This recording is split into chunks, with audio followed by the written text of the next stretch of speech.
গত ৮ই ফেব্রুয়ারি অনুষ্ঠিত হয়েছে পাকিস্তানের সাধারণ নির্বাচন। নানা চড়াই উতরাই পার হয়ে অনুষ্ঠিত হল দেশটির ১৬তম সাধারণ নির্বাচন। নির্বাচন শেষ হওয়ার ৪৮ ঘণ্টারও বেশি সময় পার হয়ে গেলেও এখনো পর্যন্ত পরিপূর্ণ ফলাফল প্রকাশ করতে পারেনি দেশটির নির্বাচন কমিশন। নির্বাচনের প্রতিদ্বন্দ্বিতা করা ২৬৫টি আসনের মধ্যে ৯টি আসনের ফলাফল এখনও পাওয়া যায়নি। নির্বাচন কমিশনের ওয়েবসাইট থেকে পাওয়া সর্বশেষ তথ্য অনুযায়ী ইমরান খানের দল পাকিস্তান তেহরিক-ই-ইনসাফ স্বতন্ত্র প্রার্থী হিসাবে ১০০টি আসন নিয়ে এখনো পর্যন্ত এগিয়ে রয়েছে। পিএমএলএন পেয়েছে ৭৩টি আসন এবং তাদের দলটি দ্বিতীয় অবস্থানে রয়েছে, আর পিপিপি পেয়েছে ৫৪টি আসন। সরকার গঠনকে কেন্দ্র করে প্রধান রাজনৈতিক নেতারা আলোচনায় বসেছেন। নতুন সরকার কেমন হতে পারে তা নিয়ে একটি বিবৃতি দিয়েছেন পাকিস্তানের সেনাপ্রধান জেনারেল সৈয়দ আসিম মনির। তিনি পাকিস্তানের রাজনীতিকে বৈচিত্র্যময় বলে উল্লেখ করেছেন। তিনি বলেছেন, পাকিস্তানের বৈচিত্র্যময় রাজনীতি ও বহুত্ববাদ সব গণতান্ত্রিক শক্তির ঐক্যবদ্ধ সরকারের মাধ্যমে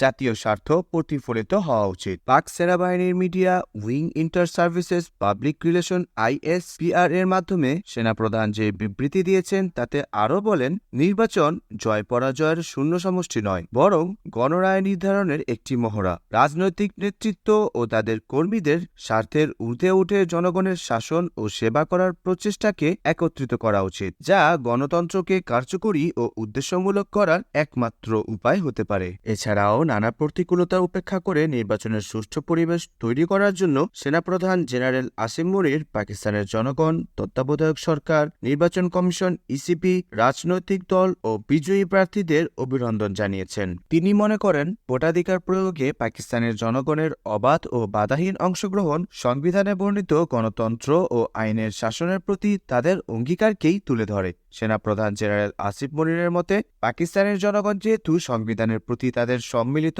আস্থা রেখেছে, এখন রাজনৈতিক পরিপক্কতা ও ঐক্যের সঙ্গে এর প্রতিদান দেওয়া সব রাজনৈতিক দলের কর্তব্য। নির্বাচন রাজনৈতিক ও অর্থনৈতিক স্থিতিশীলতা আনবে এবং দেশের শান্তি ও সমৃদ্ধির অগ্রদূত হিসাবে প্রমাণিত হবে বলে আশা প্রকাশ করেছেন তিনি।